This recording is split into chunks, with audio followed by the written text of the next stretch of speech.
Buenas noches, mi nombre es Marisol y soy tu enfermera encargada en auscultarte los ruidos abdominales.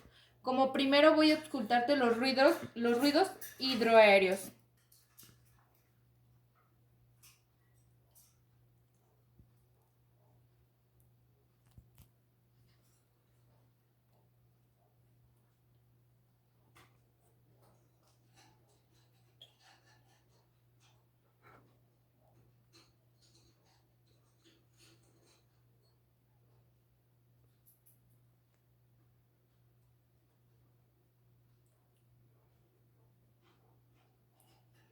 Después voy a escuchar los ruidos intestinales.